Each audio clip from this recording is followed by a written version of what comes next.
मैं और हमारे कुछ साथी सरकार में नेतृत्व परिवर्तन चाहते थे।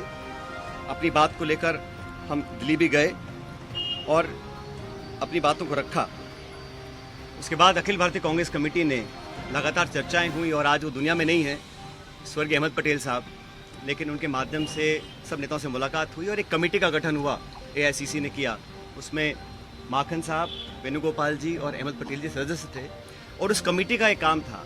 और कमेटी जब गठन हुआ उस समय हम सबकी बात सुनकर हमारी बातों को एक्सेप्ट किया गया और एक रोड मैप तैयार किया गया।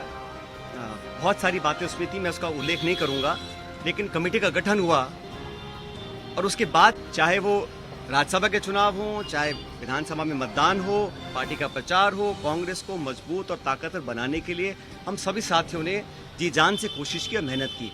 और 2.5 साल का जो कार्यकाल निकला वो इस बात का प्रतीक है। अनुशासन तोड़ने का काम कभी भी किसी ने नहीं किया। मुझे बहुत कुछ कहा गया, कोरोना, गद्दार, निकम्मा आदि, और जो ये आरोप परसों लगाए गए, ये 2.5 साल से मैं आरोप सुन रहा था। लेकिन हम अपनी पार्टी को और सरकार की छवि को नुकसान नहीं पहुंचाना चाहते थे।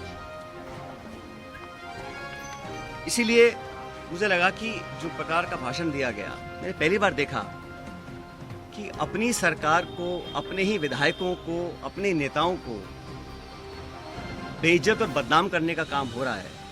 कांग्रेस के विधायकों को तो बदनाम करने का काम हो रहा है और भाजपा के नेताओं का गुणगान हो रहा है। ये समझ से परे है। इस प्रकार का जो काम हुआ वो बड़ा गलत है। और हम सब लोग जो दिल्ली में गए थे अपनी बात को रखने के लिए, किन लोगों पर आरोप लगाए जा रहे हैं? ऐसे लोग जो पब्लिक लाइफ में 30, 40, 45 साल से हैं। 3 दिन पहले मैं बाड़मेर में था, सम्मानी हेमाराम जी 1980 से विधायक। उनकी क्या छवि है, मतदाता, पब्लिक, उनके क्षेत्र के लोग उनको अच्छी